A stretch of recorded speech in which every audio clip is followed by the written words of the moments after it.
HBO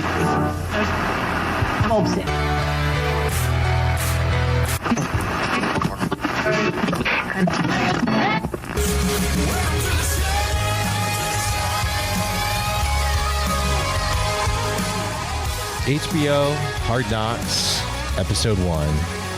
The Raiders. The Raiders. The silver and black attack. Is that what they're calling it? I don't know. Hard Knocks cameras, though, going to be out here in Arizona in a few weeks for a preseason game. Next week, the 15th, a week from tomorrow.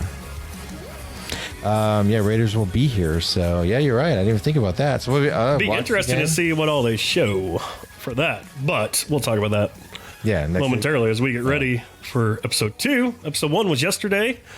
Should we do the disclaimer that we didn't find out anything about Antonio Brown's feet last night, but we did find out this morning that he has frostbite? That rumor of frostbite I saw 2 days ago.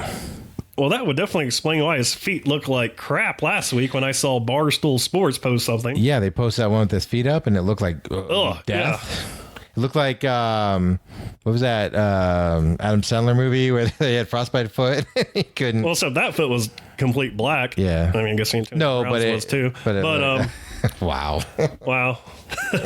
But no, just the bottom of it, like, just like skin just peeling off, like, it looked.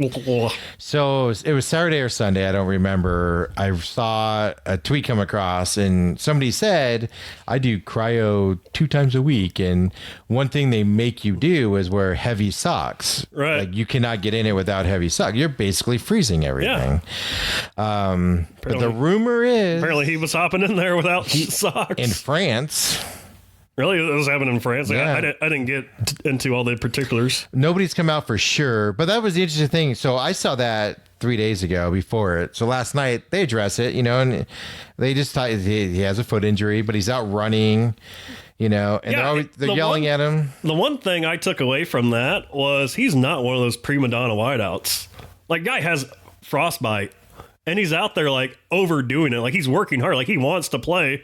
He's not like, I'm just going to sit here and ride the bike. Like, he wants to be out there on the field, which I was like, okay. Like, Antonio Brown, give you props. I did not have that angle. Really? No. Huh. What was your angle? I don't think he's a prima donna by any stretch. I agree with you on that. That definitely comes across, especially when he does practice. I mean, you could see, and they even mentioned it, the team does practice better when he's out there.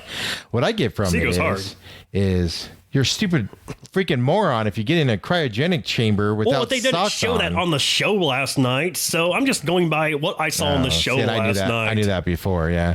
I mean, obviously that, stupid moron, but based on the show, like first show, season 14 of Hard Knocks, what'd you think? But then really quick to finish up this, my other part of it is I mean, everybody's telling him, like, slow down, man. Quit running at full speed. Stop cutting at full speed. Like, we want you just to get your work in. And he's like, no. Like, that's stupid. It's like, how you going to be ready when you ain't Well, how you going to be ready when your foot falls off? Right? So that's the other thing that drove me nuts is he's got the ability to dial down. And I kind of like, I'm always skeptical, like, that's for the cameras. Right. My first takeaway is... Antonio Brown doesn't talk to his kids ever. Yeah. Because when the kids walk up and go, "Where's Roethlisberger?"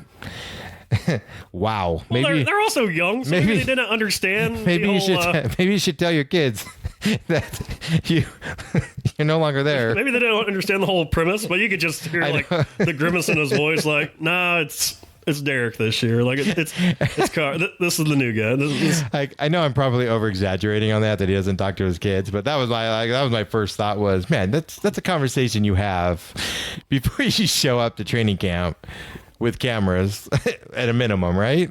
Cool thing though about Brown before he moved to someone else, his house with the inflatable slide going into the pool, outstanding.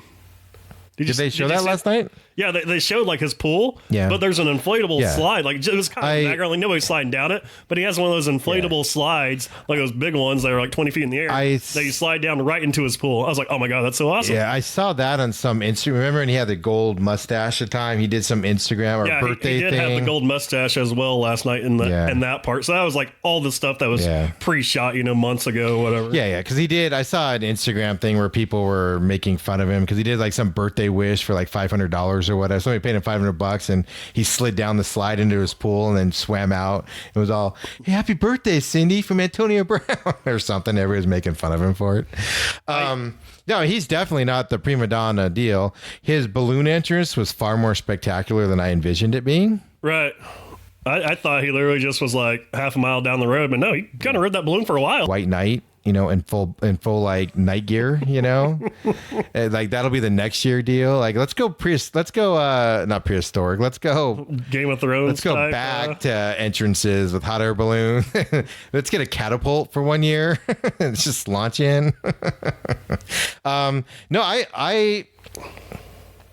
I didn't enjoy it as much because it wasn't as much about business. That's the side that I like about this, because the NFL is a harsh, we've talked about this before, NFL is a harsh business that most fans do not see. Most fans are like, oh, he got cut. They don't see how that cut affects the guy cut, his family. They also don't see how it affects the other team. And I think, last year we saw a lot of the interworkings, the talking and stuff. We already did get our first cut of the season last night with Ronald Oley. Am I saying that right? Oley? Yep. Well, which I thought, when they showed him, he was from the Netflix series Last Chance U. Had no idea, never heard anything about the kid. And then I saw that happen. I was like, oh, this kid's going to be a good story this summer. And I was wrong. Freezing cold, take me. Well, yeah, right. Well, two things on that is, even him, undrafted free agent, shows up, isn't putting the work in. The coaches talk to him about it, repeatedly not putting the work in. They give him every opportunity. And so finally they're just like, all right, we're done. We're cutting you. So they don't show any of the cuts or whatever, which I'm fine with. But they do show it. Then they talk to the player. Then they show the players talking about it. And you can see players like, oh, man, he got cut already? Like, you can see, like, the players like, oh, God. Like, it hits, like, some of the veterans like, oh, man, guys are getting cut already for not performing and everything. So, I mean, like... I have a theory that every NFL team brings a player in to like cut on the first day. Like they give them an extra bonus just so it wakes up everybody. You can tell, like watching based on other Hard Knocks, like, all right, Ronald Oley's going to be like the guy who they focus on, like really make the team or not. This is what you usually think about when you see that. And, they kind of focused on him just to get cut the day later. And I feel like, watching this, they're focusing a lot, I feel like, on the Oakland tie-ins. Like, hey, they did that. They showed that dinner last night. Once you're a Raider, you're always a Raider. They said that a few times last night. But they kept saying Oakland. And then they showed John Madden as well when they hit the 7-man sled. They actually showed that clip, which I thought was awesome. That was the best part. Back from 2000. John Gruden, man, I feel like he is still really old school. John Gruden is a national treasure. I knew this before, but it just redid it last night. He can connect to people in that environment better than anybody. Like, I would be willing to get off my couch, put down my ice cream and get off my couch and go hit a bank with that guy, man. Oh, yeah. Let's go rob Bing. All right, let's go. And here's those words when he cut Ronald Oley. The clip we saw was, you know what? Let's get some of these fucking guys out of here who don't want to play. If we're not going to listen to the trainer, who are we going to listen to? Like, right there, like, boom. Listen to, like, the guy on the bottom of the totem pole. F you. You're out. Like, well, not just that. I mean, when he's in there and he's like, hey, we're going to do pads tomorrow. Is that allowed? I feel like the compliance guy is, like, watching me sleep at night, make sure I'm sleeping okay, he just his opening speech was, just amazing. So I think. Do you want the audio of that? I got the audio. If you got it. I got the audio of John Gruden because to me that was the highlight, the opening speech. Like, hello. No, he had some. Here we go. Welcome to Hard Knocks. Here. Yeah, he had some huge lines in the other parts, especially coming off last year where it was mainly focused. I feel like on good guy Hugh. We saw a lot last year. Yeah, I thought when we that's watched why last Hard year Knocks, sucked. which last year was also good though because it did show more of the inside of the GM office. So here's John Gruden from last night. Everybody right now has dreams, don't they, guys? All right, everybody in the NFL, I have a dream of making it in the NFL. I got a dream of winning a Super Bowl. I got a dream of being in the Pro. My boss is texting I'm me. really not into dreams anymore. Okay, I'm into fucking nightmares. You guys with me on that? You got to end somebody's dream. You got to take their job. You got to take their heart. Are you guys clear about this NFL shit now? We're not trying to go to the Peach Bowl. We're not trying to go to the Gator Bowl or the Bluebonnet Bowl. We're trying to go to the Super Bowl. Everybody right now. Where is the Bluebonnet Bowl? I think he was making stuff up at that point. I don't know. It doesn't matter. Is the point? Is you're grown men. You have dreams, and your job is to take that other guy's dream and crush it. Take his spot.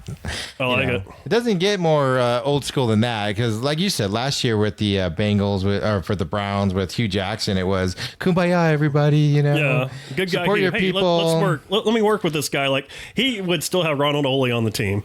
Hugh Jackson was like, probably trying to figure out a way to sign Ronald would've Oley hired on his team right now. He would have hired. He would have hired another coach just to work with him directly, to try to get him to do whatever and everything. But so not having all the business side on it, I really did enjoy John Gruden's going to make it, but Antonio Brown's story is going to be fascinating. Especially now that the frostbite stuff has come out. We're going to see more of that, I would imagine, on this next week's episode, which we already kind of saw a preview for, which we'll get into a little bit.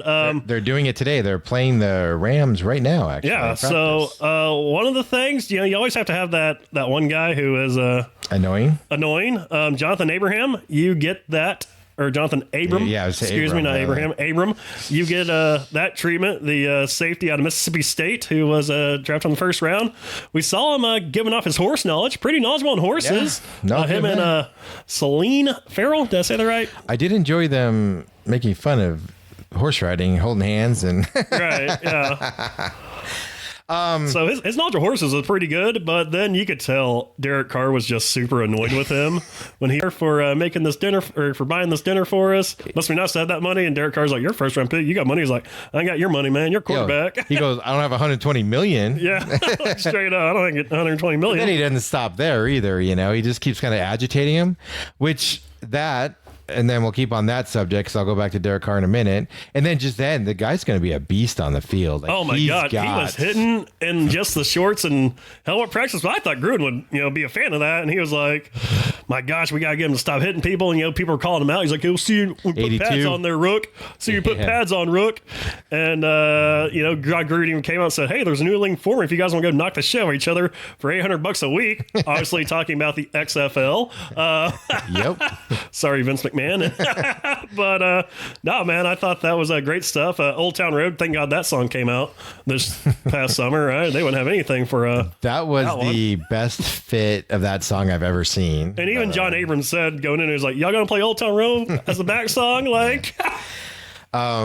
So I just hope he can show up when he puts pads on, because a lot of guys can act like that without pads, and then when they get pads on and knocked around, because a tight end in college is somebody you can kind of push around. A tight end in the pros is not. Right. And he was messing with that 82 guy, and I don't know who it is, but he was messing with 82, and 82 was like, all right, let's see if we get pads on, buddy.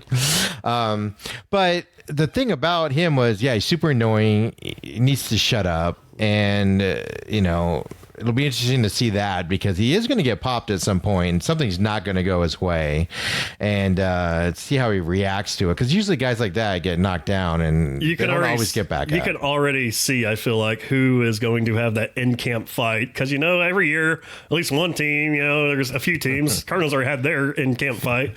You feel like the in-camp fight's going to happen, and Jonathan Abrams going to be right in the middle of it. Yeah, and we'll just kind of wait and see who it's with. Maybe old Richie Incognito. He was on the show last night. Good to see him. I was surprised they showed him, because everything that comes with Richie Incognito. Yeah. Mental instability. Like, he's the poster child for mental stability and mental health, whatever. I don't have a problem with Richie Incognito on the football field, because he does his job, pisses people off, dominates them, and then goes home. So I was kind of surprised they focused on that. But so I'm interested in his story. I hope they do focus on it a little bit more. I feel bad for the guy that has to tape his hands up every practice. Like, that's practice, and he has hands taped like it was, the game. I was like, holy cow. Because like a game is one thing, right? Because you can go 4 hours without having to go to the bathroom in a game. But practice, you do a lot of standing around. Yeah. He does. God damn, whoever sells tape seller of that makes his money, man. Oh yeah, there was so much tape on his hands. I remember, like, watching it last night with the kiddos, and Anna goes, why are his hands like that? I was like, it's all tape, for hitting people. He's got to hit people all day. And a big Guy Ferrari fan. So he doesn't break his fingers and everything. Right. So he's a big Guy Ferrari fan. That's the first time we saw him. They were showing, they had some rapper on, G-Eazy. Yeah, I've never heard of him. Never heard of him. And then Guy Ferrari was there as well. And that's my favorite thing about Guy Ferrari was when the players walked up to him. He was like, "Hey guys, my son Connor." Like, he actually introduced his son to like everybody. He was like, "Oh, my son, guy's son." I thought that was cool because most people are like, "Oh, yeah," and then they ignore him or whatever. But going back to Derek Carr with that incident at the table, and then just the interviews and stuff like that, is, man, Derek Carr gets a lot of crap for not being a leader. And I totally disagree with that. I think he just kind of comes off like more well polished than anything. Like, he's a well polished guy, super polished. He was talking about his at home, before he went to camp, like his time, like, yeah, man, we got AB. I remember we did this back in the Pro Bowl. I was like, man, it'd be awesome doing a real game. So I'm excited to have him out here. And then you just kind of didn't really see a lot of him like being a leader. I didn't think so on the field, but you saw a lot of him just being that well polished guy, But that's my point. Talking with coach, doing the autographs, all that stuff. When he was talking with Gruden, he was almost setting Gruden up. Coach, I got you. Coach, are you happy with the offense? I love the offense, coach. Let's do this. We're going to do this. It's like he was being the coach to Gruden, like, settle down, coach. We got this, man. I'm here for you, whatever. And that's what I was impressed with. Most quarterbacks don't do that. They don't sell that side. And that's what I mean by the leader side is, even with his coach, he treats him like, hey, we're going to do this. Don't worry about it. I'm on board with you. We're going to make you look good, things like that. And then when he gets in those awkward situations with the loudmouth defensive players, he just sat there and like put up with it and didn't shut him down and didn't say things like that to him. And then that's why I thought he was like too nice at that point. With Carr, like I thought he kind of came up too nice. Like, you got to talk to me like, look, bro, you're the rook here. You got to like figure it out. Yeah, I don't think that conversation needs to happen in front of everybody, is my point. Right, sure. You know what I mean? Like that. Who says it didn't happen later? Well, that's the Hard Knocks behind the scenes we want. Right?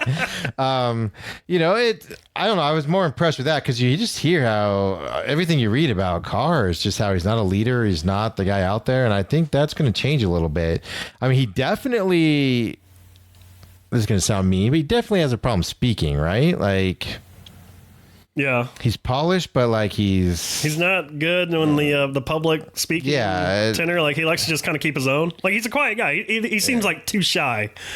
Yeah, so I can see I think that's where he gets his bad rap from or whatever. Like, even when he was with his wife talking about his kids, and I feel like he's that guy. He's like telling his kids like, fight your brother for that ball or whatever. And that's what he. And I was like, I don't know if that's what you want to be known as, showing your kids what to do. Yeah, I'm a fan of it. Old school. But speaking of old school, we saw the 7-man sled in use last night, and like I said, having the clip of John Madden talking about it was awesome, in my opinion, because he was literally on one that hasn't been used in years. I was rusted, didn't have the pads on in a parking lot. Like, I don't even know what parking lot he's in, but he's like, he's climbing over about it. The 7-man blocking sled. We've always used this. Everybody's got to hit it. Everybody had to hit it. That's how you earn your stripes there, back when in my day. And here, Gruden, he even said to Richie and Cornelius, when was the last time he hit a 7-man sled? And he's like, Nebraska? I don't know, man. It's been 20 years.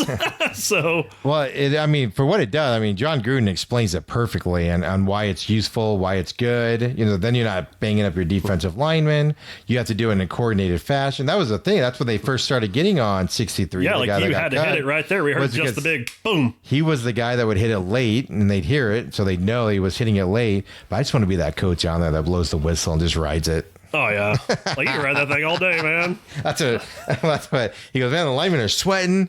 They're hitting it. They're getting tired and everything. And you're just on it, just riding. The coach is out there like, come on, you. Like, let's go. So, I didn't realize 7-man sleds wasn't, I've seen some teams use like 4, but I didn't realize it was so out of practice on that, which surprises me with the lack of hitting they allow now.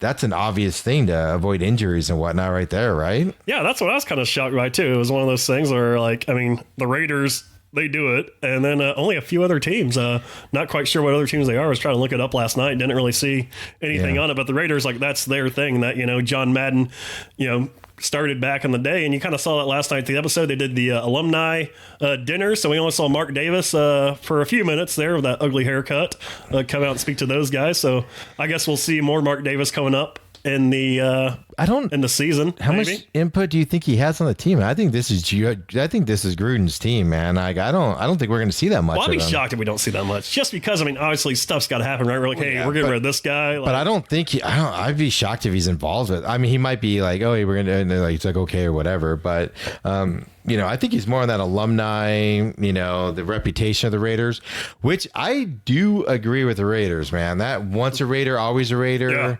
That mentality. Everybody has alumni stuff that they do, but not like the Raiders do. And that's huge, especially with them moving, obviously, at the end of this year, going to Vegas. So. Which makes me wonder, it's easy to have an alumni meeting in Napa. Right? What do you do in Vegas, right? Like, I'm sure there's things you can do, but that's something fancy about, hey, everybody come up to Napa with your family and, talk Raider football and how great things were. Where are you going to put the kiddies at when you're at the Mirage or whatever? You're at the MGM, Yeah. So, it was pretty nice, but. So were you a fan of the first game? Yeah, I enjoyed it. I'm actually episode? looking forward to next week, sort of. I am kind of. Why are you sort of? Because they're on the Rams on next week, so they already said like they've already compared the two coaches. I mean, McVay and Gruden. I mean, it's going to be interesting to see how a new school coach brings his approach. Like, I wonder how much they do focus on the Rams. Obviously, they're not going to focus on them too much, but there'll be a little bit of stuff where you have to get the Rams stuff. They sold the episode on a new coach and an old coach that have similar styles. Yeah, and they showed like the three things they said that were the same. That's just typical coach speak. And their mannerisms were the same. Mm-hmm. Like, turn the music up. And they both do the same wave up in the arm and everything. So that's one typical thing. Typical mannerisms by coaches. Because I'm not a McVay fan at all for different reasons. But, I'm looking forward to it regardless. I can tell you that they were showing... Carr yesterday on Hard Knocks throwing some beautiful 50-yard passes down the sideline, and guys are catching it. First play on the joint practice today, he drops back, throws it, intercepted by Talib in the end zone. So it's not as beautiful when you have other teams out there. Rams do have a good defense. So I'm interested to see how that plays out and see the joint practices are always something that I can't stand them. They always bring up issues, I feel like, more than anything, because that's not your team. Hey, if you want to fight somebody, John Abram, go fight somebody. There's your guy right there. Go fight somebody on the Rams, not our guys. Well, I mean, you saw that with the Packers and Texans this week. They did a joint practice and an all-out brawl broke out. Exactly. And then J.J. Watt ruined some kid's bike. And his groin. What an a-hole. And his groin. But he bought the kid a new bike. Can't buy a new groin. I am not going to argue with J.J. Watt on that bike was not made for a 290-pound man.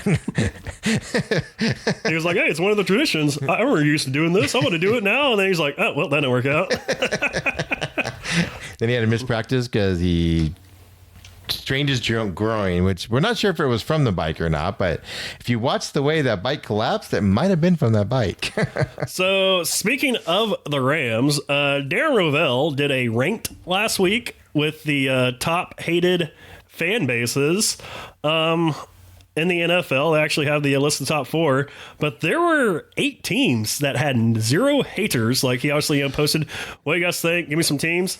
Getting 0 haters on the list were the Tennessee Titans, Miami Dolphins, the Los Angeles Rams, Los Angeles Chargers, Houston Texans, Detroit Lions, Cincinnati Bengals, and your Arizona Cardinals. Yeah, doesn't surprise me at all. I feel like you're doing something wrong if you're not on you don't have haters, right? You would. Gotta have haters. Do you? I don't know, I feel like it. Do you have to be so obnoxious that you have to have haters? That like fulfills your day? Probably, yeah. I'm just kind of like, just leave me alone. Let me enjoy my game. Let me enjoy my team without some dingbat from the Pittsburgh Steelers yelling at me about how they have 8 freaking Super Bowl rings or whatever. I don't. What does that got to do with 2019? What's that got to do with this game right now, where it's 7-3 in the second quarter? And you have 8 freaking, congratulations, man. You got 8 rings. So, speaking of rings and the Steelers, the top four, Steelers came in at number 4, getting 11% of the votes out of 18,000 people that voted, 18,818. So, there's a lot of 1 and 8s in there. Steelers had 11% of the votes. The Eagles had 19% of the votes. Patriots, 27. And Cowboy fans lead the way with 43. Has the most annoying fan base in the NFL.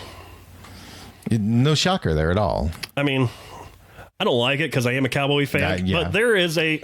You know how freaking obnoxious you guys are. But here's the difference to me that I see when I go to a Cowboys game. It's literally just like, hey, let's sit back, watch a game. Like, they don't even like cheer. Like, when you're at a Cowboys game, there's not a whole lot of let's stand up and make some noise.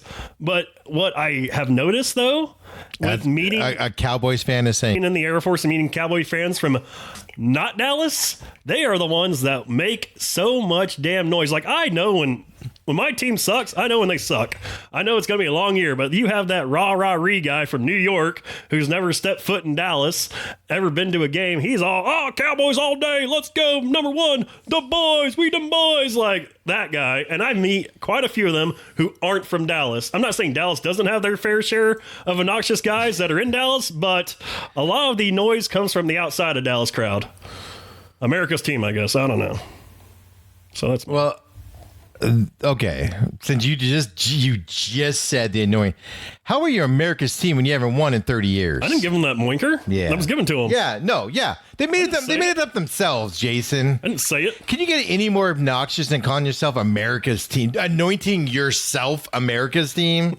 Oh my God. That It wasn't me. That wins you the most annoying fan base on the planet right there. Wasn't me. That wins it right there. So, the most annoying college fan bases came out this week. I'm having a bad week, man. Tennessee is in the top 4. I don't know how. Yeah, it kind of surprised me because That one is a shock to me. every Tennessee fan I know like almost hates their team. Yeah, that's my Including thing. you. Like being a Tennessee, being a Tennessee fan, it's like, yeah, you know what? If they're good, they're good. But I'm not expecting jack squat out of them this year. It's like even after like a win, it's like, oh yeah, but this happened and this. But I happened. saw they were up against Georgia, I think, in the final. So, like, the way Ravel did this, he's like, all right, give me some of your most annoying teams. And then he went and bracketed them out. So he had like seedings. I think they're up against Georgia. So I feel like the Georgia fans like, oh yeah, Tennessee is so annoying. You know, they're so much more annoying where Tennessee fans just didn't really care. So they were in the number 4 spot with 11% of the votes out of 45,000 votes. So more people care about this vote than did the NFL vote. Alabama and Notre Dame were tied at 28%, and Ohio State number 1. Which I don't think that's a shocker after last year, which the Urban Meyer controversy. Everybody in the house, oh yeah, Last Urban Meyer. year- Why is everybody just hating on Urban Meyer? What about every year Well- the stupid playoff where they don't deserve to be Yeah. there, and every Ohio State fan's telling you how great they freaking are, and then they lose in the first round by 40 points. We deserve to be in the playoffs. Yeah. Oh, my God. You're exactly right. Which I don't even think Bama fans are that annoying though. Like I know a few Bama fans, and they don't really No, they peg me don't. as like annoying at all. Even though they're winning, We're they're far not enough. like the Patriots fans where they're like, whatever, we've won this much, we've won that much. The thing about that though is we're far enough away from Alabama that we know Alabama fans, but we don't know We don't get- Alabama yeah. fans. You know what I mean? Like I can understand like if you're in, whatever. Louisiana, I can understand maybe Alabama fans are a little obnoxious. Yeah, I mean, we've all got, we've all got that. That's like, Notre Dame fans, I know they come across more obnoxious than anything because they are in a conference, so they do play kind of all over the globe. So I feel like, you get the Pac-12 connections there where like Pac-12 fans hate Notre Dame fans, and then also ACC fans hate Notre Dame fans, all that stuff. I mean, I think a lot of the annoying hatred, like I said, for me is like, all right, let's have a discussion about how great your team is. I'm fine with that. Like, okay, Alabama, you win a lot. Let's talk about it. But then it's like, well, we won 6 championships. What have you won? And it's like, that's okay. This conversation. That's irrelevant. Like Right. that has nothing to do with this conversation. You won 6. Let's talk about it. Let's talk about how you set it up. Let's talk about all that. Why do we always have to go to? We've had 442 players drafted in the NFL in the last 6 years. Okay, congratulations again. We know that fact. Like, Busted running backs. That's why are we even talking right now? We know how good you are. Let's just move on with our day. You don't need to keep telling us. That's my problem with it. I tried to do a write-in for Texas fans. I think Texas fans are They have super annoying. settled down though since they suck now. Right. But the thing that sucked about like growing up in Texas is if you weren't in a fan? Texas, I like the TCU. I live literally 15 minutes away from TCU. We used to go a lot of TCU games. Like, they weren't that great, obviously, when I lived there. But I was like, hey, I like TCU. But people were like, in Texas, wait, you're in Texas and you don't like the Longhorns? Like, bro, we have 8,000 other schools to choose from, all right? Like, you give me a Texas Tech guy, A&M guy, University, Baylor. UTEP, University of Texas, Yeah, El Paso, that's true. Baylor, TCU, all these different schools. UTA, still undefeated since Well, 88. A lot of that comes from because they're in the capital. So, but yeah, no, I mean, it's It's like one of those things where you tell somebody you're from Texas, like, oh yeah, my cousin lives in so-and-so. I was like, that's literally 8 hours away from me. Like, that's like from here to, New Mexico. do you know my cousin? They're so-and-so. Like, no, I don't know your cousin who lives 8 hours away from me. I saw that deal, and like nothing was a big surprise to me in those results, like whatsoever. Like, it didn't surprise me at all. And some people would argue that it correlates to winning, which I would agree with.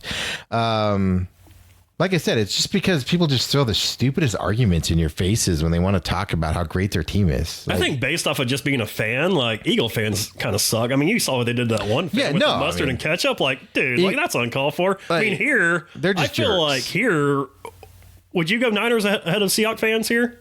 Oh, absolutely. I would too. I mean, but just based on what we see with the fight, I mean, every time the Niners play in Arizona, there's going to be a fight breakout. Here's how Seahawks fans are. They're like, oh, we're going to beat you today. Russell Wilson's the greatest guy ever. We have Richard Sherman. We have the best defense on the planet. We've won a Super Bowl. We've been to Super Bowl. We're great. Oh, how you doing today, by the way? Right. That's a Seahawk fan. Like, they tell you how great they are, and they're annoying as heck. But then they're like, oh, hey, what are you guys doing? Let's go get some dinner. Niners fans are just like, oh my God, why are you even talking to us?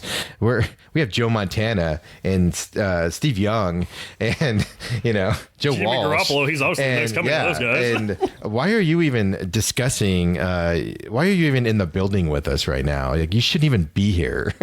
And that's what's annoying about it. Which, by the way, is the attitude of San Francisco altogether. So As somebody that's just been there. that's why I'm pretty intrigued that the Cardinals don't have any haters, because the hatred between Niners fans and everyone else, where they're not like, Cardinals fans suck too. Like, if somebody would be like, Cardinals suck. Trust have me. Zero on that. That's kind of shocking. Trust me, Cardinals have annoying fans out there. Oh yeah, totally. But like, relative to that, nobody's like, oh my God, the Cardinals fans are just like, all of my mentions right now. Hey, maybe if they won a couple Super Bowls with Kyler Murray, who knows? It could be there. Oh, calling it now. Calling it now. There was a lot of cockiness when they went that one year against the Steelers. I can tell you that. And I was like, everybody settle the F down. Yeah, we haven't won anything yet, boys. We're lucky to be here, everybody. Settle down. Came in from the wild card game. Let's keep it cool. Yeah. Keep our wits, guys. But I've always been more of that type of a laid back guy anyway, because I think it's all stupid. But Cardinal fans knew going into that one playoff season with Ryan Lindley was not going to pan out great. So they're realist. Were you around for that? Yeah, I was watching that over at Booties No, okay. against the Panthers. You and right? I were hanging. Okay, yeah. Yeah, we didn't watch the game together. I went to the whatever it was called, Kraft Fight Hunger Bowl, where ASU played Navy, and then the Cardinals played their final preseason game with Ryan Lindley in San Francisco. So I'm like, before we fly out, I'm going to go to that game. So kids were young, so the ex stayed with the kids and everything in San Francisco, and I took a cab down to the Candlestick. It was like the last season of it, so I wanted to see it, but that was a crap hole if there ever was one. And 3 snaps into the game, I went, oh my God, Ryan Lindley is the worst quarterback on the planet. And I literally got up from my seat. I hope he does not start. I had a jacket on, like a gray jacket, and the Cardinal red and Niner red is the same red. Yeah. So I just had a gray jacket on, but my red Cardinal stuff on. People couldn't tell if I was a Niners fan or not. And I literally just got up from my seat and I went and stood up by an usher, because I was like, I don't even want to be around these, because the Niners fans were just obnoxious about how bad he was. He sucks. Like, I get it. And I was just like, so I went and stood by an usher and just talked to an usher for like the whole game. It was so bad. But anyway, Ryan Lindley memories of mine. All right. But no, I'm not surprised by that ranking at all. It's just Shock Tennessee's 4 though. that my one I shocker. will agree with you on that because, like I said, I've known a lot of Tennessee fans in my day, and even when they won the championship back with Fulmer, they won that here. Right. And they were all like nicest people on the planet, like not obnoxious. I think the media makes Tennessee more obnoxious than what they are because every year the media overhypes Tennessee. And I'm a realist, like, wow, this team's overhyped. They should not be ranked this. But there are those people who are like, whoa, wait a minute, Tennessee, we're ranked number 18 in the preseason poll. This is the year, boy. It's like they think like 18, you just take the 8 off, they're automatically number 1. So I kind of get like that end of it because there are those fans out there like that. But I was kind of shocked to see about number 4 of the most annoying fan bases. I mean, gosh. If I was going to break down fan bases that I experience all the time out here in the Pac-12, I mean, Oregon is by far they think they all own Nike. Mm-hmm. they all think they're Phil Knight. They are, oh my gosh, you sit next to an Oregon and you can just feel the anytime I see a jersey of a team that a fan is wearing and it's not even time for a game, I think you're annoying. And I see that a lot with Oregon.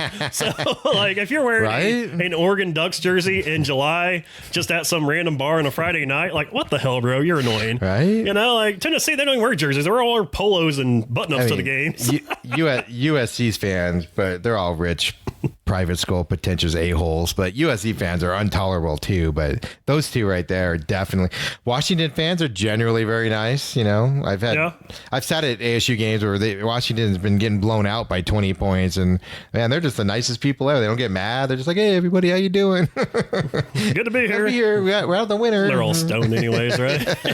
They're all old. That's for that. Speaking of ASU, they made a list this week. Barstool Sports got their top 25 party schools. I was like, what list did they make? ASU, where do you think they're ranked at? Top 5. Top 5, you're right. We're at? Let's go 3. You are correct. You must have read the list. No, I didn't actually. I didn't know you were good. I didn't know Barstool. I don't follow Barstool. I'm a grown up. Yeah, they have some pretty good stuff on their page. They do. Occasionally they do, yes, but they do get. I do follow like Barstool ASU and Barstool U of A and stuff like that. So these are the preseason top 25 party schools because they are going to update this list every Tuesday. So coming in 25. UT Austin, the Whiny Orange. So party schools are going to change weekly? Yeah, I guess. So somebody has a bad party week, they get docked? So some of the things I'm kind of shocked by on this list. Queens U in Canada, number 18. Party schools. A lot of Molson going on up there, eh? Top 25. There's a lot of moose fucking going on up there, eh? Right? Indeed. Iowa, number 7. That one does not surprise me. Really? I've been to Iowa. There's nothing else to do there. Well, I thought Iowa State was more of the party one than Iowa. I don't. From just what I've heard from people from Iowa. Yes, Iowa State actually not on the list. That I can't speak of. They're... Arizona, they are number 6 down in Tucson, which I never really had them pegged as a party school. No. I was kind of shocked by that. The people that go there are the people that can't get into any other schools. So they're usually down on their luck. So maybe they drink a lot. I don't know. Yeah. I want to know, like, if these are like parties that get thrown on campus. That's what I'm asking. Or they're like at the bar. I mean, ASU. Obviously you have Mill Avenue right there. Well, U of A has Fifth Avenue or Fourth Avenue or whatever that they try to emulate like Mill Avenue. But it's not that close to the campus, is it? Yeah, that's not. I don't think it's that. I don't think it's as close as what Mill Avenue is to ASU. But yeah, no, do you have more party opportunities without getting in an Uber or Lyft at ASU than you do at U of A? Yeah, right. Absolutely. So Dayton's number 4. UMass came in number 5. Dayton's number 4. Arizona State 3. East Carolina is number 2. And number 1 on the Barstool Sports Top 25 Party Schools is West Virginia. Take me home. That does not surprise me. No, I've found out some of the people from West Virginia. Man, they can drink. They can drink. I have been there. Yeah, couches on the front. It's exactly what you think it is. on there. Yeah, I don't understand the rankings. I just appreciate me getting my U of A jab in there. So Hey, you always got to get your jab I know, in there. throw it in there. I do have another list of the top 15 most visited internet sites, which we'll get to after we talk some game as a Big Brother. So, you know, excuse me. you want to talk? You don't want to talk about the top 15 websites right now, or I'm sorry, slash the top 15 porn sites. Right? No. We'll talk about it in a minute. But Big Brother, we did talk some game. I feel like we're doing too many lists back to back to Yeah, back. no, there, you know? yeah, I mean, you're like the list. I don't know king why over all these lists just came out this week. So it's like, hey, all right, here we go. Because we're Gives us coming something up to on talk the, about we're it. coming up on the start of college football. Yeah, that's why all the lists are coming. Yeah, out. so all these lists are coming out this week. So yeah, Call you we'll the get list king the over top here. 15 internet sites that have been visited. What list do you have of Big Brother? Well, I got the list of people who are getting nominated and now people who are going to be in the jury house because Sam was the last one not to make the cut in the jury house. And watching the episode last Thursday, you obviously saw the eviction and you're like, I think Wednesday we kind of got the seeds planted that Sam might stay. Looked like he was starting to get the votes turned around. He got him turned around. And then all of a sudden, on Thursday, the votes went 9-0 in favor of him going home and Catherine staying. And then you watch the episode on Sunday, and I'm still baffled by why the house did what they did. What I don't get is, yeah, exactly, right? Because now they're saying, like the 6 shooters are saying, I'm not working with you. I'm not working. There's no 6 shooters anymore, right? Everybody's saying that. And the 6 shooters consisted of Jack, Yep. Jackson, who is Mickey. They started calling him Jackson again. Now that they're mad at him, and now it's Jackson. Now it's Jackson. They're mad at him again. But no, so the 6 consist of Jack, Jackson, their girlfriends, who Holly was dating Jackson. Sissy, is that what they call her? Sissy in the That's house? her nickname, yeah. Was dating Jack, Annalise, and then Christy and Tommy, who we've talked about last week. They knew each other previously from the house, and they are kind of the ride and dies, and they're the ones who talk the most smack about wanting to take out their own sides. They're like, hey, we're the Sixers, but we got to figure out a way to get rid of Jackson and Jack. And Jackson has been the one who has been talking a lot of like, he's the one in the house. If I'm in the house, part of the 6 shooters, I'm like, I want Jackson out because Jackson's the one. Mickey? Who, yeah, Mickey. Yeah. No, I agree. Who talks so much game. He wears it on his sleeve. Like, he is trying to be the mastermind of this, but it's really not working out for him. And he freaks out when it doesn't work out for him, and he throws a big fit. Yeah, and we saw that happen on Sunday's episode, which they kind of dated back to what happened last Thursday. Yeah, they always do a recap of the live, of the what happens on the live feeds. Well, they had a lot to recap this week, so because we were all both kind of shocked, like, what is she talking about? Because I mean, even going into Thursday's episode, Julie Chen Moonves, can we call her that? She came in, she's like, "There's a lot of stuff that's going on. We have no idea what's going to happen," and she has never let off with that. She's usually like, Sam and Catherine are on the block. Let's see how it plays out. But she literally was like, "We can't fit all this into this episode right now, but shit got real today, and it got real in a hurry." Here's the thing. The thing that amazes me is the dancer. What's it? Tommy and Christy. They know each other. They're the only ones that are escaping out of this like totally free. Right. Everybody else is just, all the other 6 shooters are just throwing. But I don't get why Cliff and that group went along with the 9-0 vote. Yeah, I don't get why Cliff, Nick, and Nicole were all like, yeah, and Jessica as well were all like, yeah, let's go with Kat. I don't get it. Like, they should have. When they watch this back, they're gonna be like, "Oh my god, we were stupid." Yeah, they missed an opportunity because they totally missed an opportunity. You could have got Kat out because she's the one that has been playing both sides. She is apparently in an alliance now with Jessica, Nicole, and Cliff, but Holly is her final 2, and apparently Catherine and Holly, they've known of each other from pageant worlds where they've done like pageants together, and Holly was Miss Wyoming, and Kat even made mention to that last week at the pool. You saw her like say something to Miss Wyoming. She's like, "Hey, nobody knows that." She's like, "Yeah, I know." She's but they admitted that they went to some concert. Well, I know. Hold on. I know. but they said that. And so now they're like, you guys went to a concert together, even though they went to it, but they weren't together. Yeah, it was pretty much like if me and you But you didn't know how that know works each in other Bad and we Brother? went to Big Brother? yeah, Bad Brother, indeed. Big Brother? I think this is bad gameplay. I know. It's of awful. This season. This is awful gameplay. Yeah, I mean, pretty much what it was, like, say me and you were at a show, didn't know each other, we met each other, like, oh man, I was at the concert. Oh, you were at that concert too? Yeah, me too. Oh man, it's crazy. We could have been, a stone's throw away from each other, which is pretty much what it was. They were at some big concert where you go camp out, do whatever. I don't even remember what it was called, but they were there, not together.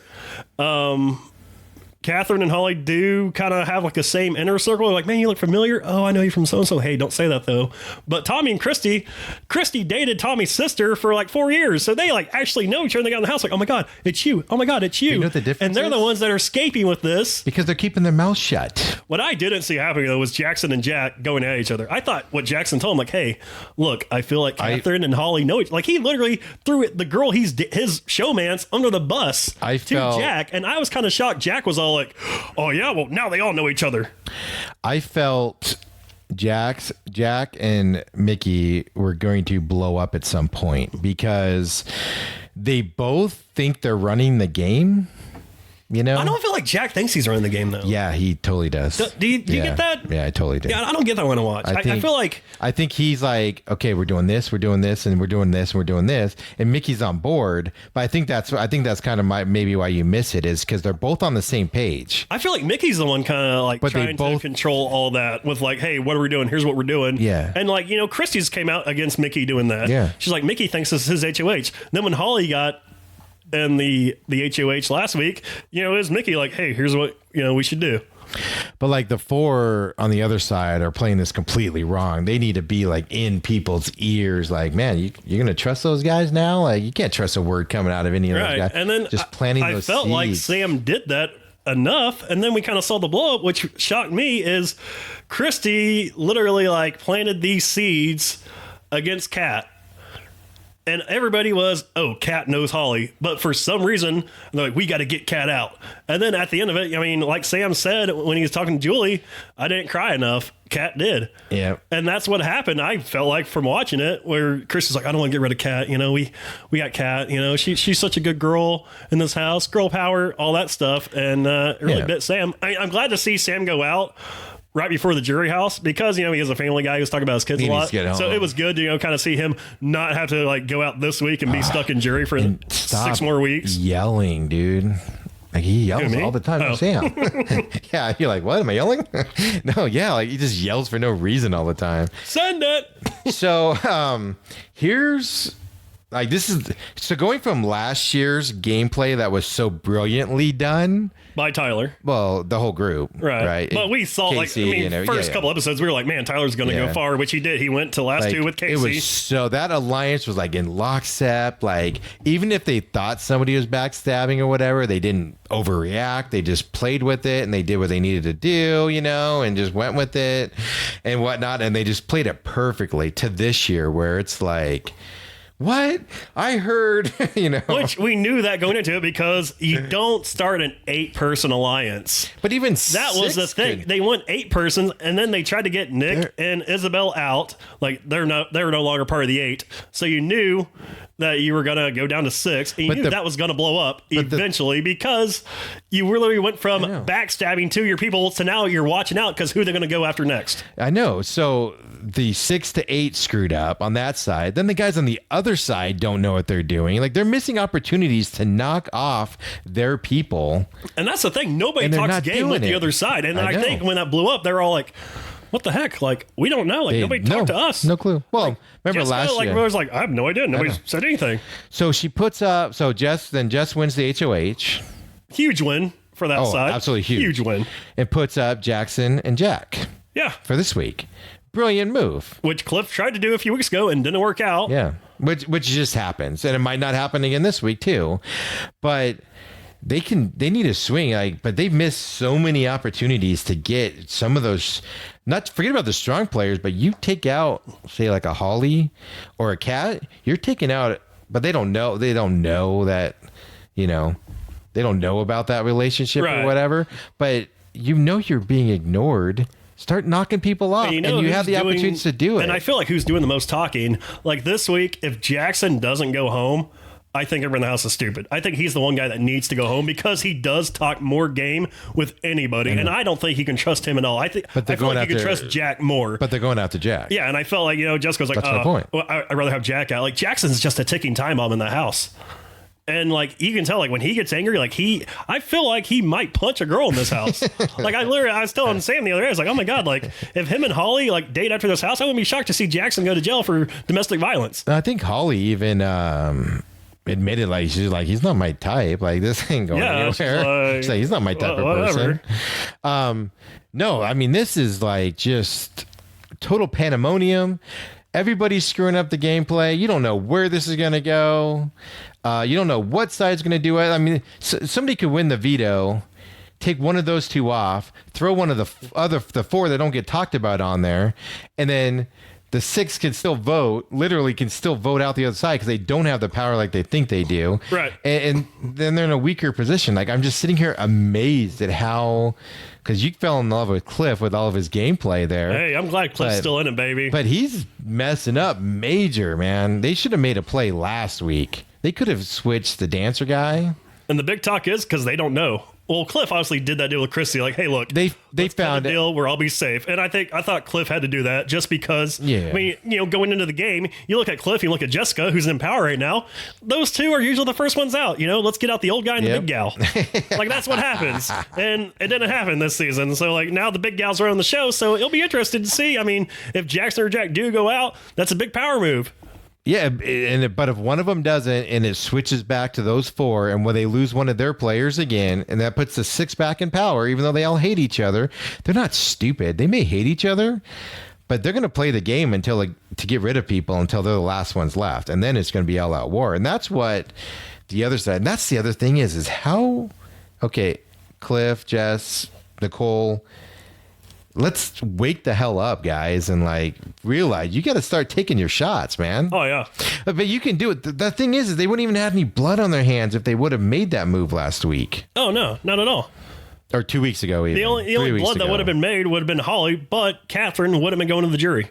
So there would have been no blood at all from that week because the votes wanted Cat out. And then all of a sudden they just changed for some dumb reason because these people had a big blow up. And Sam just sat back and was like, whatever, let them have their blow up. I know I'm safe. And then somehow Cat's like, I don't know what's getting said about me. And we don't know each other. And they're like, well, you did this and you did that. And they still were like, you know what? No, well, they spill it. Like Cat. Like, there's no secrets in this house anymore. That's the thing that's like so shocking to me about this house is they literally like, oh yeah, so-and-so this, somebody will say something to somebody. It's like, I came up to you and said, hey, you know what? Ireland and Ethan, they were conspiring against you, Steve. And you, like, as we've seen in previous Big Brother houses, runs out the house. As we've seen in previous Big Brother houses, like, okay, let's make them our target.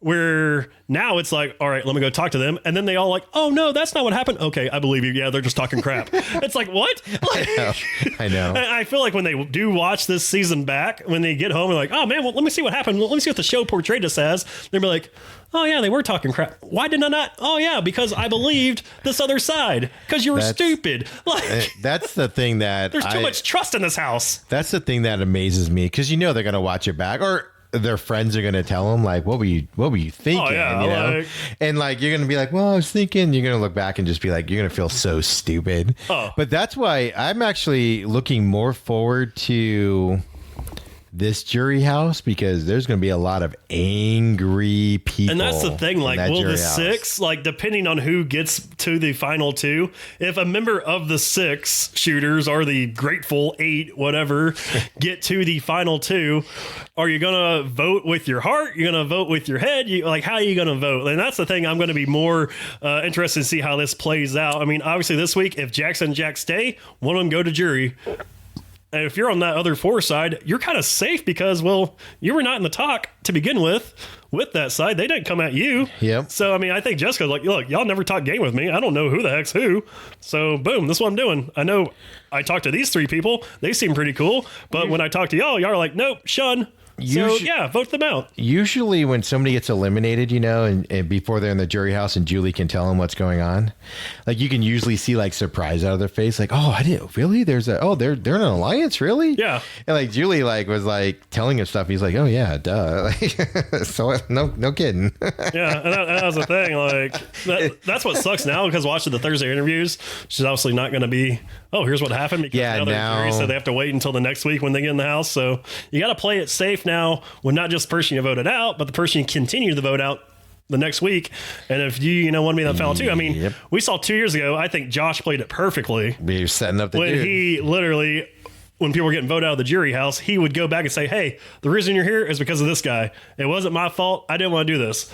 And it was a total like bitch move, but it won him $500,000. So who am I to talk? I was watching this show with somebody who's never seen it before, so she was watching that episode with me, and this past Sundays, yeah, and she's just like, "What's the point of this?" And I'm like, "The point of this is just to be a conniving, backstabbing a-hole, but not let anybody know you're doing that." Like, it's the greatest show ever. And that's why I'm kind of shocked. Like, I feel like because there is a lot of trust in this house this year, I think that's what's helping Cliff out, because Cliff has been straight up with everybody.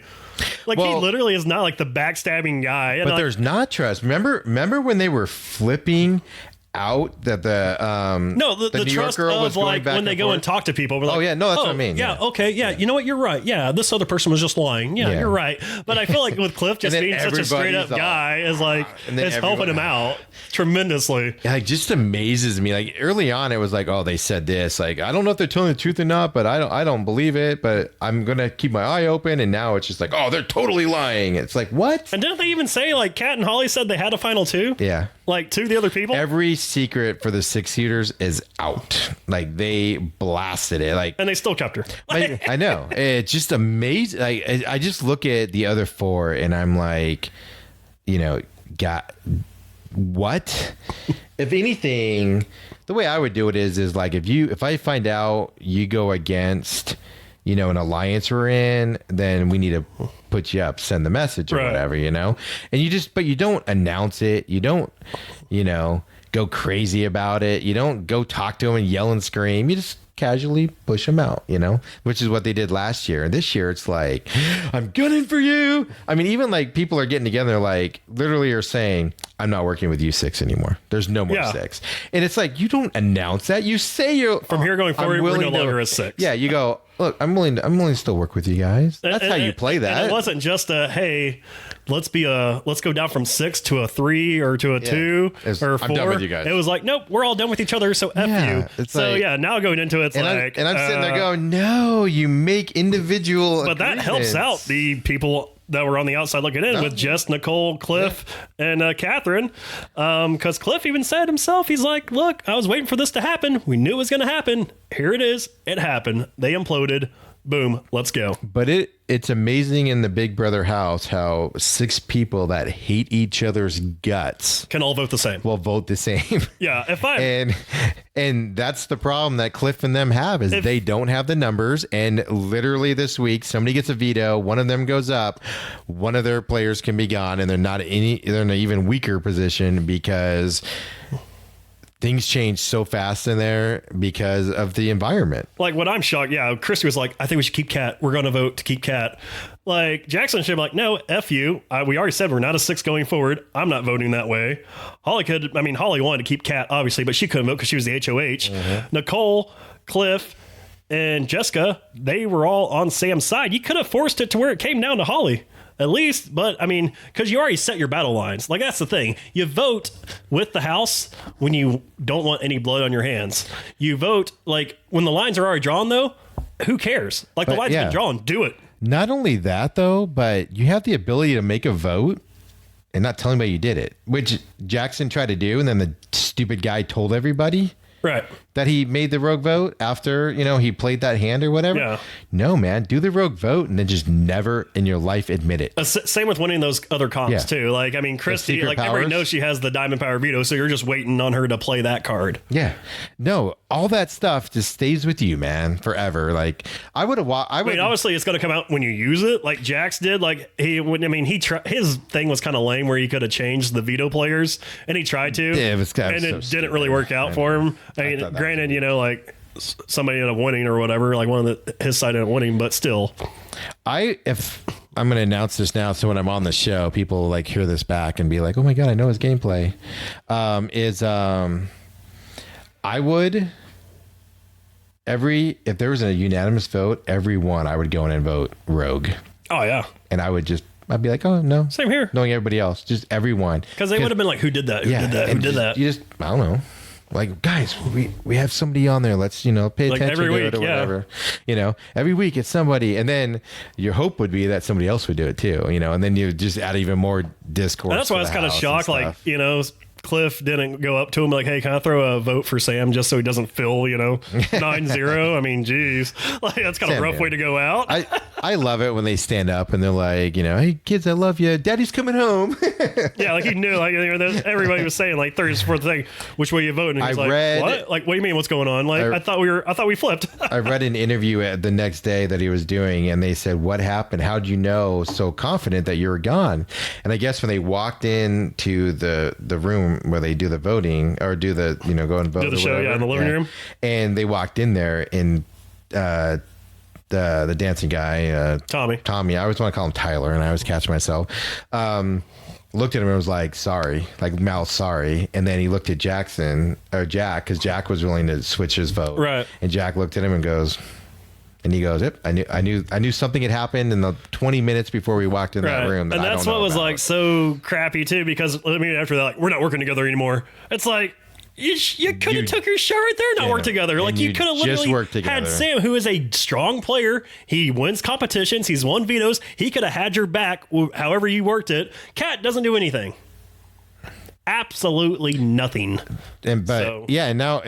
And people know that she's working with Holly now. So so that's even ruined there. That was her strength right there. So I don't know. I'm looking forward to it, man. It's like, that's what sucks about this. Now it's like, gotta wait. Yeah, you gotta wait for 3 days. Like Sunday to Wednesday, it just seems so effing long, right? And then Thursday to Sunday, I mean, I know. Especially you don't watch it live here, and like you could have watched the veto on the feeds, Like I said, man, those live feeds though, they ruin the regular show. They ruin the suspense. I always try, if they do have like a HOH that I could watch, if I'm like, oh sweet, they're gonna do the HOH, I can watch it. Like last year we watched that one HOH, which literally took like 2 hours. Yeah. But we watched it, like, all right, cool, we know who won, because they were like, hey, HOH starts at so and so time. Like, oh sweet, let's watch. I feel like on most of those HOHs, they're just guessing, right? Oh my god, yeah. Especially this one, right? Like with Jessica winning, it was like, oh my god, like they're asking questions, and I'm like, what was there even a slide? Like, oh my god, how do you keep that in and everything? So, but I guess that's part of the game. But that's why we love it so much. True or false, right? I mean, you probably guess on most of those true or false questions through school, right? Like, yeah, right. What you didn't know, like, I don't know, true, false. My favorite thing is, real quick, is so Mickey Jackson, same guy, was the first one to go out. Like, he missed the first question, and he was so pissed. I know, he's mad, right? So afterwards, he's in the the interview room and in the diary room, DR, and he's all in there, and he's all like, I had an opportunity to win this, and I should have won this. And it's like, dude, you lost on the first question. Yeah, you're the first one out. Like, there was no way you should have won or could have played that game. Like, that's like, the Orioles. Man, we could have won the World Series back in 2018. That could have been our year. You were the worst team in football. The Cardinals last year. Oh, man, we should have made the playoffs this year. You were the worst team. And he's in the diary room, so he's like, being honest, so he's like not playing the game at that moment. Like this is after. And it's like he actually thinks that he had a chance to win that when he lost the first question. Right. I don't know if he's like going back through all the other ones, like, oh yeah, that's true, that's false. Of course you're like, oh yeah, true. Yes, no, I had that. I don't disagree. He's a total psychopath. He needs to go quickly because he's losing. He is the one that talks the most about paranoia and how it sets in this game and not let it. And I think he is the most paranoid guy there. Didn't know he was a server, though. I think server. Yeah, he's like a server, like a waiter. Does that shock you? I don't know. Do a lot of these people have real jobs? Yeah, Nick, we know, is a child therapist, which is weird. That's and right. Nicole teaches kindergarten. That's about all I know. Holly's a wildlife reserve specialist or something. And Sam, he drove a truck. That's right. That's about all you know. They kept calling him the truck. So does Sam yell like that when he's in his truck? I mean, you got to, with all the noise you got on the CB radio. Send it. I go. Or his CB call sign is BB21 now, or Yeah. BB, was it 22? I don't even know. Yeah, 21. Crazy. Yeah, no, forever. But yeah, it just amazes me how you watch it. But we know more than they do, so I understand it at the same time. Right. You know. But there's stuff that you can see, obviously. Well, they're not paying attention. I mean, The people that are paying attention, like Cliff, like, hey, I know this and this and this is happening. yeah. So boom. So it's one of those things. Yeah, BB21. They actually do have a alliance chart, which I thought was kind of funny. That was posted August 6th. People that do watch the feeds, they did post an alliance chart. Cliff's Angels includes Cliff, Jessica, Kat, Nicole. The Southern Alliance includes Kat, Holly, and Jackson. Jackson was in a showmance with Kat and Holly, which is kind of funny there, because he banged out Kat week 1, which I thought didn't get her out, right? But Kat and Holly are working together. They are called Sweet and Savage. Cliff is also vaguely in the Southern Alliance as well, because of his Southern roots from Texas. Nick and Sis, they're kind of on the outs with everybody except Sis is with Jack. And Jack is working with Tommy and Christy with the Staten Island connection. And they're all kind of working against Holly and Jackson. That's from what I'm picking up on this BB Alliance chart, which I'll show to you here in a little bit. Wow. That's kind of funny. That was complicated. Right, yeah. That's Big Brother for you, right? Right? It was just funny. The person I watched it with was like, I don't understand the point of this. And I'm like, the only point is to backstab and... Yeah, who's working with who? What? Yeah, What's going on here? the only point is to backstab, make as many friends as possible, and make it to the end, and piss people off along the way. Piss off as few people on the way as you Right. can while pissing them off. So keep that with you the rest of the way the show goes. Yep. So looking forward to it. We'll wrap up. We'll talk about this week's fun activities. Hopefully it's We're gonna have our first jury member, so I'm pretty excited to see. It's gonna be so great if it's Mickey or Jack, right? Man, I think going forward, I mean, you get rid of one of those guys. If you get rid of Mickey or Jack, I don't really care. I'd rather get rid of Jackson first. They're gonna sit in Especially that for the house, jury home. he's working with Holly, who's working with Kat, so those three are kind of working together. He's gonna Get out sit in though. he's gonna sit in that jury room because they don't get in learn anything about the show. They're still kept private. He's gonna sit in that place. I think they do get Netflix though. Well, that's fine as long as but there's no outside world still, Right? And he's just gonna sit in there by himself for a week and hate fume. He's gonna be like this rageaholic until he can finally come back. I can see him having like the Cody type exit where he just like gets on the table and walks out the door, is like F everyone. So we'll see, unless they choose to keep him, which it looks like they could be wanting to keep him over Jack, which I don't agree with either. I know, but it is what it is. So top 15 list came out of website usage. If you're a porn fan, congratulations. you have 3 of the top 15. Only 3? Yes, only 3. So read you down the list. 15. Got any guesses on what you think 15 and number 1 is? Well, Drudge Report is in the top 15. No. Really? Just because you look at it doesn't mean everyone else. Google is on it. Google is number 1. Yeah. xhamster.com is on there. Let me see if X Hamster changed their name here. They might have. No, they were not on it. Oh, because last year they were in the top they were on 15. like top. Yeah, they were like 12 or 13. But for full disclosure, I don't go to that site. We learned about it last year. Because We did learn about it last year on the show. It made the list, and I was amazed that there was a site called X Hamster That had a lot of views. that was in the top 15. All right, so number 15 on the list is Craigslist.org. Really? Yes, they are one of the 2 .orgs on this list. That explains why the murder rate's up. Bing.com. It's another search engine. They are 14. I hate Bing. I never use it. It always gives me the worst thing ever when I use it because it'll show up for. I need to change my Firefox over. I haven't made like Google the whole thing, so it's all Bing. So when I do put something, I was like, "What the heck?" So then I just Google, which is stupid, or Google Bing or Bing Google. I don't know. But then Google gives me what I want. So Yeah, Bing, the way they give you your search options, it's weird. Yeah, I'm not a fan of Bing.com at all.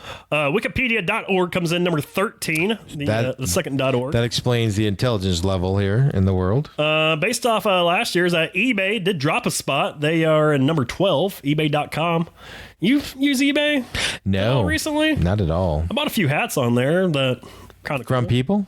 No, well, there were those ones you were like, you buy them, but stores. they make them. They like remake them. Yeah. So like I mean, people have stores. The AJ Foyt hat I got for like $12. Yeah. No, they have. Yeah, that was a remake. I got that Winston Cup hat for like $12 too. So. eBay's not the your neighbor's selling his junk and you want to buy it site anymore. Like, people have stores there on are it. some people that do have like I'm selling my junk, and it's like, your junk is not worth $70 to me. I know. Right? But I mean, it's like an Amazon now. They have stores. People have stores on there and everything. Moving up on the list from 12 to 11 is Reddit.com. Use Reddit? No, I do not. I did a Reddit deal. I used to do like the Reddit for NASCAR. Too many conspiracy theories. Yeah, there's a lot of stuff, and they're all like, we're a big fan of back markers and stuff like that. But I do follow NASCAR and Reddit on Twitter. Yeah, I'm sure they have some good stuff, but yeah, I never got into it. Every once in a while, search will lead me into that, and then I find myself in some dark political thing where.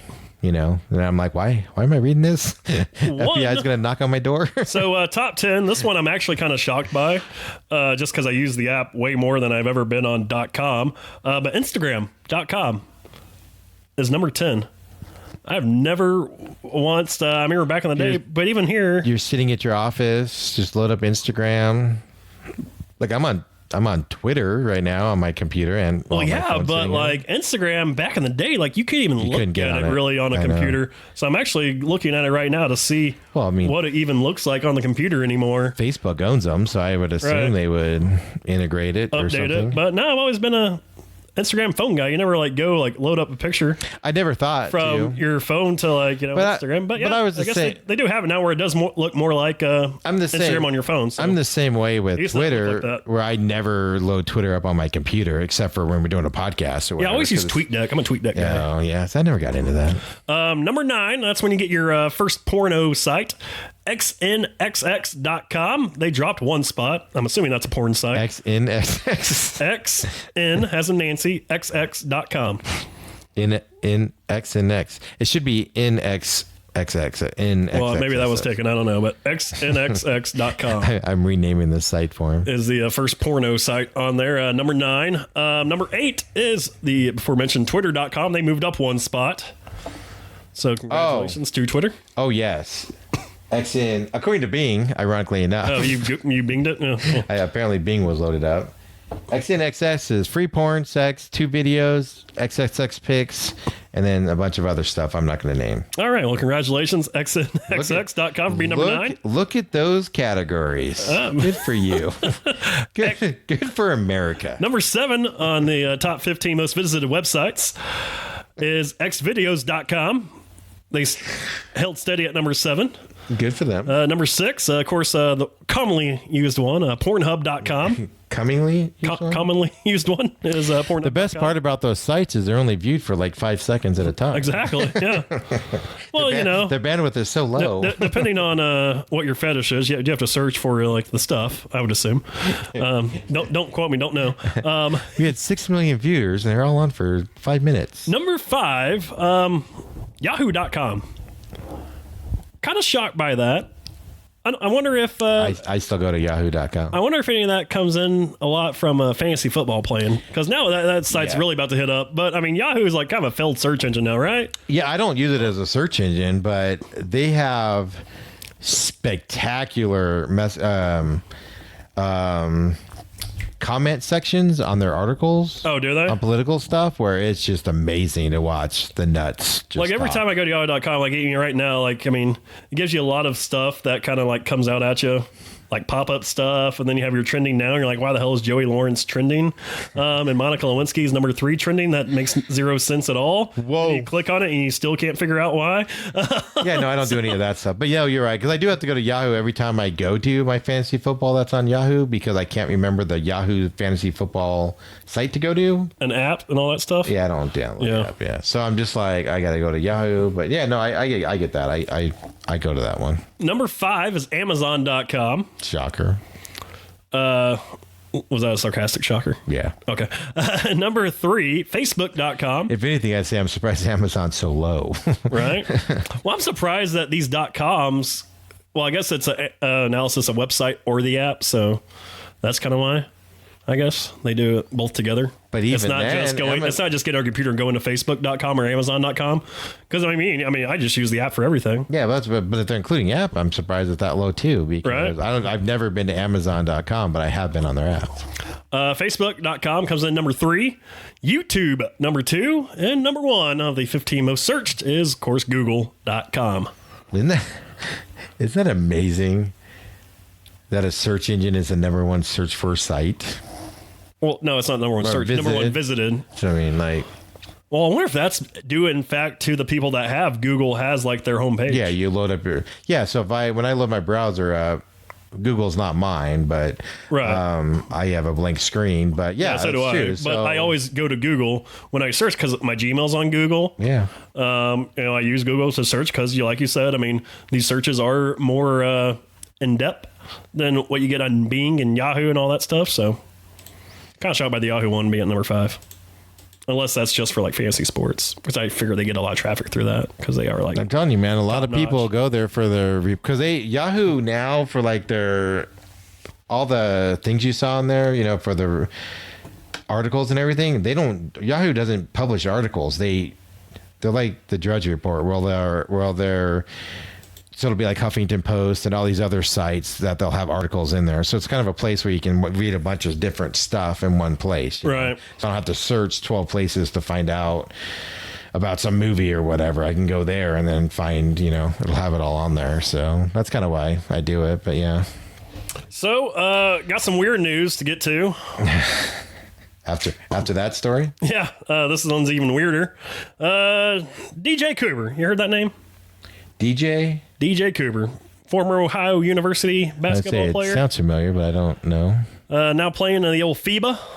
Was handed a 2-year suspension for failing a drug test. Oh, yes, I know this story. Yes. And apparently the drug test, he wasn't his urine. So, he didn't fail the drug test per se, but it wasn't his urine. What did he do? He got caught the urine drugs? Well, the urine that he used was that of a female who, well, guess what? How do you know that, Jason? Congratulations, she's pregnant, and that's what the drug test revealed, was that DJ Cooper was pregnant. So, the test of urine that Cooper provided revealed the presence of human chronic gonadotropin, or HCG, which is a hormone made by the placenta during pregnancy. That urine, per the report, actually belonged to his girlfriend, who likely didn't know she was pregnant at the time. So congratulations, DJ Cooper. You get 2 years of not being able to work. Well, he gets to stay home with the kid now. Well, I guess he's going to be eligible to return June 20th of 2020 now. So the report came back. They actually did this big thing of DJ Cooper with a pregnant logo. Congratulations, or whatever. As a result, he got back. So, yeah, Twitter had some fun with that one last week from the Ohio University Bobcat star. I love that story. Well, that's in line with the guy in wherever that his daughter came to visit him in jail, and he dressed up like his daughter and tried to sneak out, and he looked nothing like his daughter. Yeah. Yeah, just imagine that though, where they're like, so we need to speak to you. First of all, we're concerned because you're pregnant. And What? you're a dude. What? That can't be right. Yeah. So one of those funny things that happens in And America. he was overseas, right? Yeah, FIBA, it's a something Euro League, I don't know. Did you? Yeah, it's weird, right? Did you see the NCAA thing where they're going to restrict even more, and everybody's flipping out because clutch sports wouldn't qualify as a thing? Did you see that story at all? I have no idea what we're talking about. Oh, okay, never mind. Caught me off guard. Caught me out of the blue there. Yeah, I have to go into that because I don't know all the details off the top of my head, but NCAA allows the portal, so after a season ends, players can declare Right. for a certain time, talk to agents, go to tryouts, whatever, find out their draft spot, and then they can pull back by a certain time. And so they want to do it to now where they have agents go and whatever. And so one of the requirements the NCAA wants to do for those agents is they have to have a bachelor's degree. So it's 2019, so you can imagine what's being said about that, right? Right. And then, of course, now everybody's like, it's a shot at Clutch Sports and shot at LeBron and everything. So now LeBron has to tweet about it. It's just the most annoying thing ever. But whatever. Yeah, did you see LeBron get a little crazy on the high school court last week? It wasn't his kid. First of all, his kid was on the bench. Everybody's like, he's doing that, showing up all the teammates for his kid. First of all, his kid was on the bench. You can see him sitting on the bench. Second of all, oh my God, can you be more fucking obnoxious, right? Like if that was anybody else, you'd want to go punch him out, right? Right. No other parent was doing that. And I get it. AAU, I guess, is more like that. I don't know. I'm not in those circles. Right. It's a little bit more different than, being out here. Yeah, so I guess it's more like that and that's acceptable or whatever. But it's like, man, he was the only one doing it. There wasn't, Jim's dad wasn't over there doing it. I'm kind of in a weird spot on that. Like we talked about this past week on 1580 The Fanatic, Arizona Prep Sports 365. They talk about this? Cheap Pop. Yeah, I get to join that show every now and then. Yeah. So we talked about it, LeBron kind of going crazy right there. And, it was mentioned like, man, you don't, like you said, you don't see Jim's dad doing that. Well, like Jim's dad could have been doing that, but nobody's taking a video of Jim's dad. That's the thing. Like people are going to video LeBron regardless. I mean, I feel like that guy that videoed that was videoing the freaking play on the court. And then LeBron jumped into the shot. He was not going, I'm going to just keep my phone on LeBron. He was videoing the freaking basketball play. But I feel like more eyes are going to be on LeBron regardless. LeBron jumped into the shot. I mean, he get pretty crazy. I don't agree with he got into the layup line as well. I don't agree with that at all. Yeah, no, he was on the court. I'm not a fan of the layup line thing, but I mean, yeah, he was excited for a dunk. Why not? Do it on the sidelines if you're going to be obnoxious. I think that's obnoxious if anybody does it. So I get it. If my son dunks, I mean, I know my dunking ability. If my son dunks, I'm pretty excited. And you're going to do that. Well, I'd probably not do that. Exactly my point. You know what I would do if you did that? I'd be like, settle the F down, buddy. You're embarrassing. Settle down. All right. So hopefully Ethan plays high school sports and he dunks, and I'll do that for Ethan. Yes. Be obnoxious. Yeah, but I think it's, everybody just hating on LeBron at that point, for doing it. But I think it's obnoxious if anybody does it. But, Did you see, really quick, Kaepernick's tweet this morning? I did not. What did he tweet? Sends a video this morning of him working out. It's a video. He's working out hard. And the top part says, 5 a.m. every day, 3 years, still ready. Still ready. So that's what I was doing. You pulled up when I was sitting in the car. I was actually reading the comments to that because you know where the comments go, right? Oh, yeah. Comments are the best part. Like Kaepernick's obviously trolling people.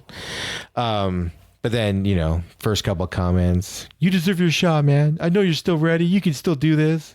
And then the next comment is, wow, you can lift weights, but can you throw a ball more accurate than you did last time you were on the field? And it just degrades from there as it goes down. Yeah. Yeah. You see it? I'm looking at it. Yep. Yeah. Yep. How do you feel about that? Just get off just get away. Go away, Colin.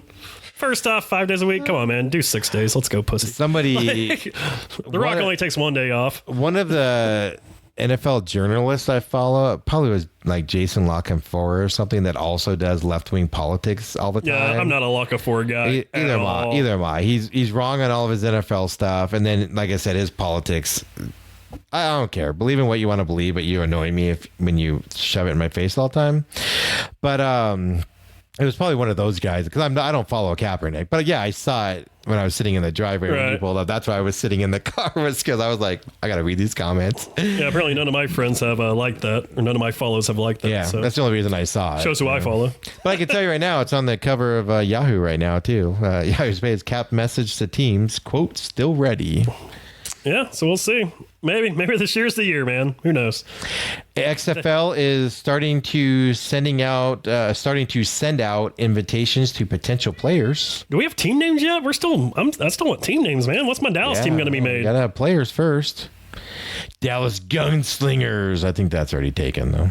That was taken by a team in the That was AFL or something, wasn't it? Wasn't that taken by somebody. basketball? Oh no, that was something else, like Dallas Convicts. Oh, really? Yeah. Oh, maybe not. I don't know. Maybe I just came up with a cool name and didn't put my whatever on it. Your trademark. So Trademark now that. I'm gonna Yep. lose it. Like, what the heck? Yep. So they'll hold its first draft in October, and it's held 8 showcases this summer to scout potential players. So did you get your invite for any of those tryouts? I did not, unfortunately. I was looking forward to $800 a week. Did you make sure Apparently, it's your going right according to John yeah, Gruden. according to John Gruden. Did you make sure your phone was properly and you gave them your right phone You number? know what? They probably have my Texas number still. That's what it is. I got to get back on the XFL site and figure out what's going on here. I sent it in. I told them, hey, you know what? I was pretty solid when NCAA was a thing, and here we are. So what the heck? Let's go XFL. Figure it out. Here's the interesting thing that caught my eye. Real quick. I'll just read it.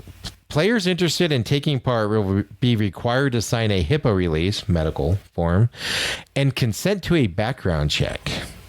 Failure to clear that check would leave the player ineligible to play next year. So Vince ain't messing around with though. We don't want no criminals in here. Well, Vince McMahon ain't messing around. But what caught my eye was... Well, we know DUIs don't do anything because I believe one of the Uso brothers have had like 4, and he still gets a good spot on TV. So, but that's exactly where my interest peaked on that is what's acceptable and what's not. Obviously, murder, you're out, right? yeah. But I would argue if you murdered somebody, did your time, and got out, you should be allowed to go back in. Like Well, you should have a usually second if you opportunity. murder somebody and it came down that you were guilty of the said murder, I'm just- you're usually looking at life unless Yeah. you're OJ. So you're not going to be kinda, playing. You know. Okay. I get that. But you do your time, you get out, you get Right. If But- you're a member of society in a proper Yeah. way, then yeah, all for you getting another shot. So do they get another shot? Just hypothetical. Like you said, DUI, 7 DUI. Like what's the DUI cutoff You know, point? there was a lot 3, of talk 4? when they first came out with their stuff, whether or not Johnny Manziel would get a shot. That's what So I'm does getting Johnny to. get the shot? That's the thing. That's what we all want to know. Well, Is Johnny going to be quarterbacking with Bob Stoops as his head coach in Dallas next year? Come on, keep the you- hometown boy in Dallas. Let's go. Well, that's true. They have the showcases, so they haven't invited anybody yet. So,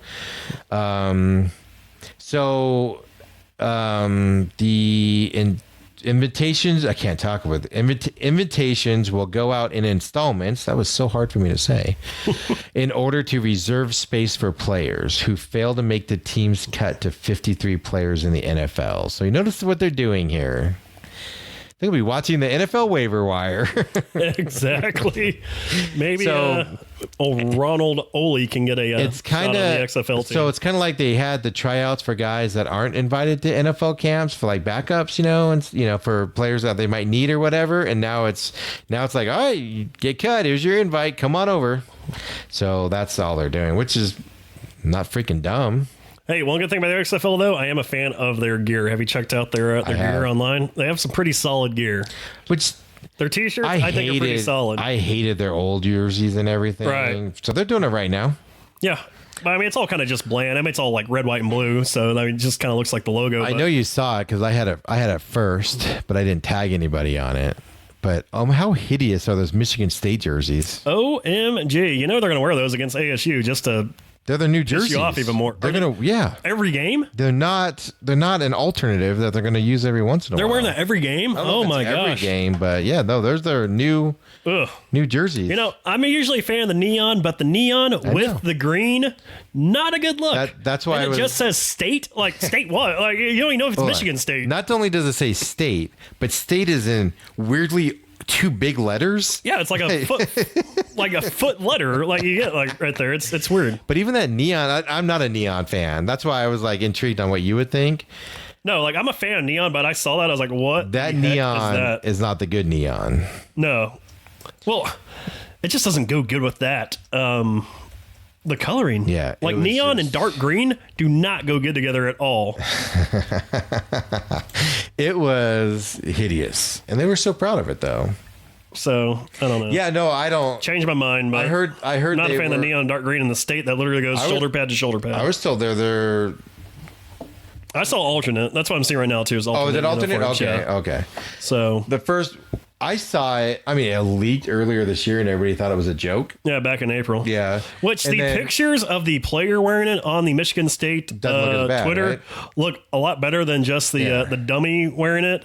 The green, I feel like it's darker on that than it is on this thing, or the neon pops a little bit more. So But that yeah, doesn't look so- as bad. But no, when I first saw that, I was like, oh my gosh. And they're probably going to wear those against ASU. Was it week 2, week 3? Yeah, but So- it's in Michigan, so it won't bother me as much. yeah, but you'll have to 'cause watch it. You'll be like, won't- I won't can't be see. there. Cypher sore eyes. That'd be a great game to go to, though. That would be a great game to go to. Maybe let's make plans. Local Michigan State, local quarterback playing. We beat him last year here in Tempe. Be great. We'll see how it goes. Look it up. You got anything else? That'll be a day game too, won't it? I don't. Early part of the year. I think they might be doing day game over there. Big 12. Trying to look it up, I can't. No, I just Kaepernick kid. That I knew that'd piss you off. Whatever, Kaepernick. Get out of my life. Just go away for once and for all. Other than that, make sure you blame video games for everything that happens in life. That's the thing to do. Thanks for listening. So mad about God that. bless you. God bless the troops. God bless America.